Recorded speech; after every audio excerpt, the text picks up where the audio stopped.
Bienvenue dans Décryptage. Voyons l'arrivée du Quintet du Manche, 6 juillet, à Deauville. Comme vous voyez, ça nous manquait le numéro 13 que j'ai sous-estimé. Mais c'est pas grave, ça arrive parfois qu'on sous-estime un cheval et il nous surprit. Revenons à la course de demain 7 juillet à Châteaubriand, prix Xavier Huneau, Réunion 1, course 7, c'est du attelé, 3000 mètres, corde à droite. Le cheval numéro 1, Garce Vadé, vient de très bien courir sur les 2100 mètres autostart de Vincennes, dans un lot bien composé. Il est resté en belle forme et s'adapte à toutes les pistes comme à toutes les distances. C'est un cheval sérieux.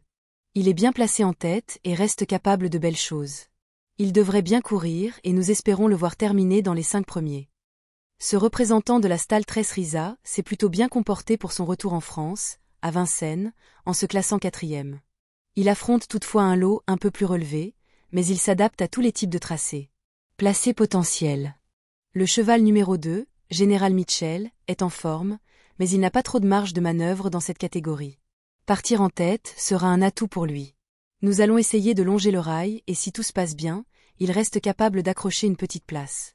Ce protégé d'Emmanuel Varin n'est plus monté sur un podium depuis près d'un an, après une 3e place à Saint-Jean-de-Mont. Peu vu à son avantage depuis le début de l'année, il n'a plus la moindre marge de manœuvre à ce niveau et viendra en second choix. Le cheval numéro 3, Impérial BJ, s'est montré fautif au passage de route, au milieu de la ligne d'en face à Montluçon, mais il n'était pas ridicule. Il avait bien couru auparavant sur des pistes en gazon.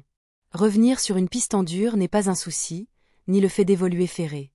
Dans cette configuration, il s'était d'ailleurs bien comporté en début d'année. Il a l'avantage de partir en tête et d'être très bon droitier. Il peut se racheter. Ce protégé de Bernard Ponge reste sur de bonnes tentatives sur l'herbe, avec notamment une belle 2e place dans l'étape du Trophée vert de Villeneuve-sur-Lot.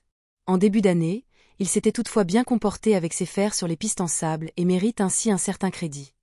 Le cheval numéro 4, Imelda, a couru jeudi dernier en étang ferré, en vue de cet engagement, et sa prestation a été bonne. Elle est bien placée en tête et sera cette fois présentée pieds nus. Elle alterne les 2 spécialités avec réussite. C'est une belle course pour elle et je la vois prendre l'une des 5 premières places.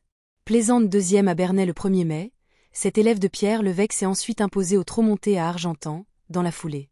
Elle vient d'effectuer une rentrée très encourageante à Lisieux en restant ferrée.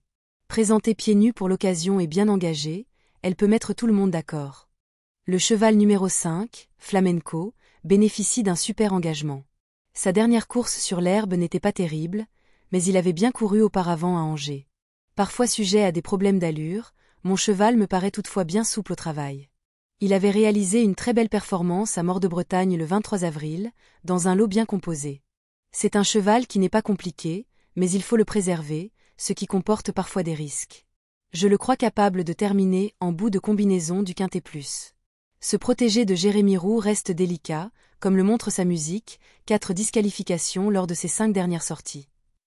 Il n'est toutefois pas dénué de moyens et s'était, par exemple, classé 3e à Mort-de-Bretagne en avril, derrière les bons indiens de Fontaine et Imhotep Fromentreau. Dans un bon jour, il peut causer une belle surprise. Notre regret. Le cheval numéro 6, IES Wican, récemment arrivé chez Cyril Chenu, vient d'effectuer une rentrée discrète à Graignes en étang ferré. Il risque encore de manquer, même si son entraîneur lui enlève les 4 fers cette fois. Moins riche du second échelon, ce fils de Cara Williams a réalisé une rentrée très discrète à Graignes pour sa première sortie chez Cyril Chenu. Il sera pieds nus pour l'occasion, mais risque encore de manquer d'une vraie course. Il n'a plus performé depuis de nombreux mois et son entourage l'a d'ailleurs déclaré avec un émoji rouge. Le cheval numéro 7, Intouchable, a réalisé un bon meeting d'hiver avant de bénéficier d'un repos, pendant lequel il a fait sa saison de monte. Cela fait maintenant 2 mois qu'il travaille. Pour son retour à l'écurie, il m'a donné entière satisfaction. Le lot s'est un peu creusé et, comme il affiche une belle forme, j'ai finalement décidé de le plaquer des antérieurs, au lieu de le laisser ferrer. Sur sa classe, il a le droit de terminer 4e ou 5e. Auteur d'un hiver très intéressant, ponctué par une victoire à Laval, ce représentant de l'écurie Santa Maria est absent depuis le mois de mars. Pour sa course de rentrée, son entourage a toutefois fait appel à Benjamin Rochard et l'a tout de même plaqué aux antérieurs. Même s'il n'est certainement pas à 100%, il n'est pas incapable de se placer, sur sa classe. Le cheval numéro 8, Azur d'Herpet, effectue sa rentrée ce lundi. Ses derniers résultats ne sont pas exceptionnels, mais ils ont été obtenus dans des lots bien composés, avec de bons chronos à la clé. Il n'a pas été revu depuis la mi-avril. C'est une vraie course de rentrée, et il restera ferré. Il risque donc de manquer d'une vraie course pour être compétitif. Auteur d'un début de meeting d'hiver intéressant, ce concurrent de l'écurie J.R. n'a toutefois pas pu se mettre en valeur depuis le début de l'année. Son entraîneur, Jacques Bruno, se remet à son sulky et lui a laissé les faire pour cette rentrée. Pas évident. Le cheval numéro 9, Héraldique, a été privé du bénéfice de ses efforts à Vichy, alors qu'il courait très bien dans un lot plus relevé. Il revient en forme et c'est un excellent droitier.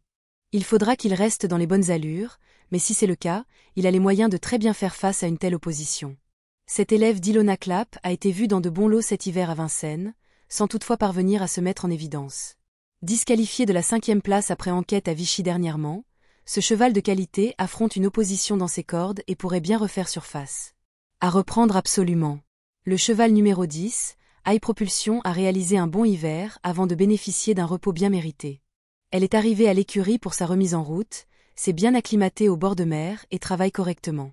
Cela dit, elle effectue une vraie course de rentrée et risque de manquer de rythme. Mieux vaut l'écarter cette fois-ci. 3e du prix Hélène Johansson, GR3, cette fille de Ludo de Castel est absente depuis le mois de mars. Passée des box de Jean-Luc Bijon à ceux d'Émilien Rollin, elle va effectuer sa rentrée en gardant ses fers. Déclarée avec un émoji rouge par son nouveau mentor, elle est à écarter. Le cheval numéro 11, Hollywood Dubois, a 2 courses dans les jambes après une absence de quelques mois. Il monte en puissance, mais j'ai besoin d'être rassuré en compétition avec lui, même s'il me donne satisfaction au travail. Je vous conseille de ne pas le sous-estimer. Après une rentrée nécessaire à Vincennes le 3 mai, ce concurrent de Clémence Belléard s'est très bien comporté dans l'épreuve du Trophée Vert de Montluçon, malgré une disqualification. Certainement sur la montante, il bénéficie d'un bel engagement et devrait refaire surface. Le cheval numéro 12, Hasard d'érable, s'est rapidement montré fautif à Enghien mercredi, alors qu'il était très joué. Il est pourtant en forme et affronte un lot à sa portée. Il apprécie les pistes cordes à droite et bénéficie ici d'un bon engagement pour se racheter après son récent faux pas. Fautif mercredi dernier, alors qu'il était très attendu à Enghien, ce représentant de l'écurie du Haras d'érable bénéficie, dans la foulée, d'un bon engagement. Son entourage lui a d'ailleurs remis un peu de poids derrière. Très performant corde à droite, il pourrait bien se réhabiliter.